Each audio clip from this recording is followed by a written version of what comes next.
పొదలో దొంగ. ఒకరోజు రామలింగడు తన తోటలో చెట్లకి నీరు పోస్తున్నాడు. అప్పుడు పొదల చాటున ఒక దొంగ ఉన్నాడని గమనించాడు.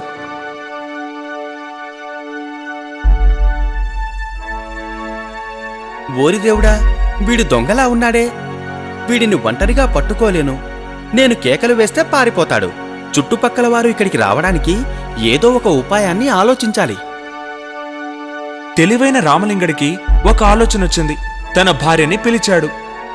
సీతా, కాసిని నీళ్లు తీసుకురా. ఇవిగోండి నీళ్లు. అన్నట్లు దేనికి నీళ్లు? నేను నోరు శుభ్రం చేసుకోవాలి. రామలింగడు నోట్లో నీళ్లు పోసుకొని పుక్కిలించి పొద వెనుకున్న దొంగపై ఉమ్మివేశాడు. సీతా, మరో చెంబు నీళ్లు తీసుకురా. మరో చెంబా? సరే తెస్తాను. రామలింగడు ఒక చెంబుడు నీటిని ఆ దొంగపైనే ఉమ్మివేశాడు. ఇంకొక చెంబు నీళ్లు కావాలి సీతా. భర్త ఎందుకిలా ప్రవర్తిస్తున్నాడో తెలియక సీత తెల్లమొహం వేసింది. అయినా సరే మరో చెంబు నీళ్లు తెచ్చిచ్చింది. మీకేమైంది? ఎందుకిలా ప్రవర్తిస్తున్నారు? రామలింగడు జవాబేమీ చెప్పకుండా నోటులోని నీళ్లను ఆమె ముఖంపై ఉమ్మివేశాడు. ఆపై అతను తలిచినట్టే అంతా జరిగింది.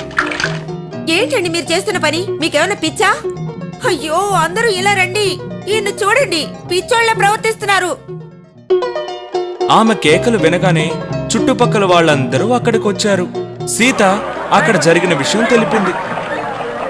ఏమయ్యా, ఎందుకులా మీ ఆవిడ మీద ఉమ్మేస్తున్నావు? నేను నా భార్య పైన ఒకసారే ఉమ్మేశాను, కాని తను భరించలేకపోయింది. కాని ఈ పొదల వెనుక ఒకడున్నాడే, వాడికెంత ఓపికో తెలుసా? నేను 4 చెంబుల నీరు ఉమ్మేసినా కిక్కురు మనకుండా కూర్చున్నాడు. పొదలకు వెనుక దాగున్న దొంగని అందరూ కలిసి పట్టుకుని రాజుగారికి అప్పగించారు. రామలింగుడు ఆ దొంగని పట్టుకోవడానికి ఇలా నాటకమాడాడని అందరికీ అర్థమైంది.